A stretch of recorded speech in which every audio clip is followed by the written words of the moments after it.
Venezuela gained independence from Spain in 1921 after the Battle of Carabobo, led by Simón Bolívar and his troops, forming Venezuela part of the Great Colombia. Venezuela was now part of the Great Colombia, which was basically all the territories that the Viceroyalty of New Granada covered, just newly independent from the Spanish. Since the day of independence to roughly the 1860s, there were 13 presidents, ranging from 3 terms of 5 years to as short as temporal terms of 1 year. One example was President Páez, that served 3 terms, making it a total of 11 years. They showed great instability in the government of Venezuela because those 13 presidents were being replaced by temporary presidents until they found good candidates, which would end up being the same original 13, just rotating with one another after their terms ended. When Simón Bolívar's Great Colombia started to fail, Venezuela gained independence in the year 1930. This separated Venezuela from Great Colombia and changing its geography to the one it has today. After this independence, Venezuela started to have an era of caudillismo, which are basically strong men with influencing character and persuasive ways of acting that would gain popularity within the local tribes and small cities. These caudillo families would turn out to be very influential in the politics of Venezuela, reaching the point where one popular enough caudillo would control the politicians and so far as the president. Venezuela started to have foreign influences with the several countries including the US, France, and several Caribbean colonies. Later in the years 1859, federal war started to begin.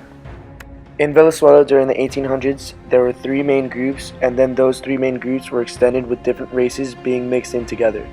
These 3 groups consisted of whites, which were the European and Portuguese descent, blacks and Afro-Cubans, which were the Africans with a Venezuelan background, and finally the indigenous. Groups formed throughout these races to create mestizos or pardos, which were a mixture between the whites and the indigenous, or the whites and the blacks, and the Zambos, which was a mixed race between the blacks and indigenous people. When it comes to religion, the Venezuelans were mostly Catholic. Although there were many different groups, the main religion was spread throughout was Catholicism. The closer Venezuelan gets to the 1900s, the more the people start to become Catholic despite the different cultures in the country. In the 1830s, Venezuela integrated completely in the global economy. They opened and reinforced commercial relations with Great Britain, the US, France, Denmark, Holland, and Caribbean colonies. They exported cotton, coffee, cacao, and indigo. Of these, their biggest export was coffee. Coffee surpassed cacao in the 1800s during the independence movement.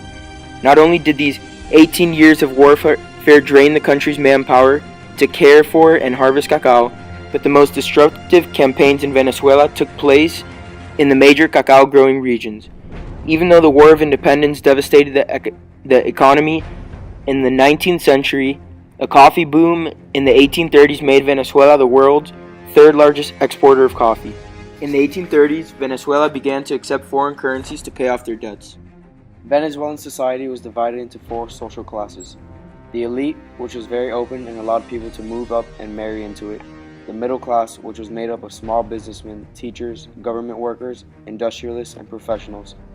Peasants, which included wage laborers, sharecroppers, and squatters on private lands.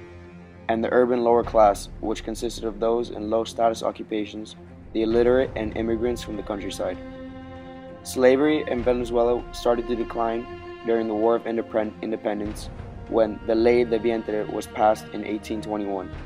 This stated that all children born, whether from free or enslaved parents, were automatically considered free. On March 24, 1854, slavery was officially abolished in Venezuela and around 24,000 slaves were freed.